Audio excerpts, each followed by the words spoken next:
नमस्ते, मैं आशा रश्मि हूँ। उम्मीद करती हूँ कि आप अपनी गर्भावस्था के दौरान अपनी पूरी देखभाल कर रही होंगी। आपको ANC जांच के दौरान ANM दीदी ने बताया था कि आप उच्च जोखिम गर्भावस्था वाली महिलाओं के वर्ग में आती हैं, क्योंकि आपका ब्लड शुगर बढ़ा हुआ है और ऐसे में आपको सामान्य गर्भवती महिलाओं की तुलना में ज्यादा खतरा है। अतः आपको अपनी विशेष देखभाल करनी है और प्रत्येक माह VHND सत्र पर आकर अपनी सभी जांच अवश्य करानी है। मैं आज आपसे परिवार नियोजन के मुद्दे पर बात करने आई हूँ, जो आपके और आपके बच्चे के स्वास्थ्य के लिए बेहद जरूरी है। जैसा कि आपको पता है कि आपकी गर्भावस्था के दौरान आपका ब्लड शुगर बढ़ा हुआ है, जिससे आपको मधुमेह हो सकता है। ऐसे में आपको अपना विशेष ध्यान रखने की जरूरत है और ये बहुत जरूरी है कि आप अगले 2-3 साल तक पुनः गर्भ धारण ना करें। ये तभी हो सकता है जब आप प्रसव के तुरंत बाद किसी गर्भ निरोधक साधन को अपना लें।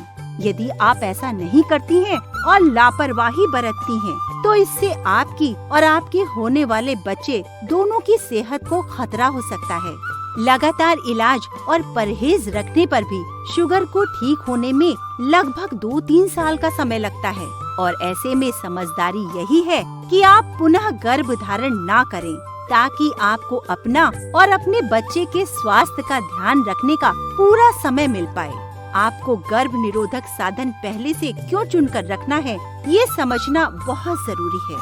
हम सब जानते हैं कि प्रसव के बाद माँ में पोषक तत्वों की कमी हो जाती है और उसको शिशु को 6 माह तक केवल स्तनपान भी कराना होता है। ऐसे में माँ पूरी तरह से स्वस्थ हो जाए और शिशु को भी पूरा समय दे सके। इसके लिए जरूरी है कि वो 2 से 3 साल तक पुनः गर्भवती ना हो।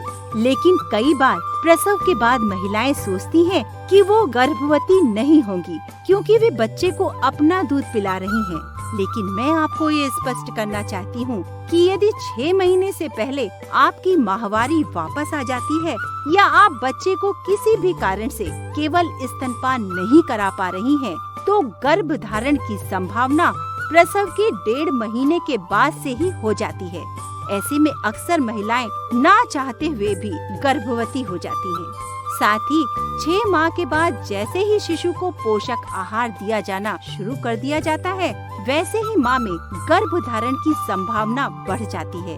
और ऐसे में यदि दंपति ने किसी गर्भ निरोधक साधन को नहीं अपनाया होता है, तो माँ कभी भी गर्भवती हो सकती है। ऐसे में अनचाहे गर्भ से बचने का सबसे आसान तरीका है प्रसव के तुरंत बाद कोई न कोई गर्भ निरोधक साधन अपनाना। और प्रसव के बाद ये तभी संभव होता है जब दंपति ने गर्भावस्था के दौरान ही आपसी सलाह करके अपना मनपसंद गर्भ निरोधक साधन चुनकर रखा हो। जब दंपति गर्भावस्था के दौरान ही प्रसव उपरांत परिवार नियोजन अपनाने की तैयारी करके नहीं रखते, तभी वे अनचाहे गर्भ के खतरे में फंस जाते हैं। अनचाहे गर्भ से बचने के लिए आप प्रसव के बाद PPI-UCD छाया या कंडोम का इस्तेमाल तुरंत शुरू करें या फिर 6 सप्ताह के बाद अंतरा IUCD लगवाएं। गर्भावस्था के दौरान शुगर हो तो ना करे लापरवाही। प्रसव के तुरंत बाद गर्भ निरोधक साधन अपनाने की लें जिम्मेदारी।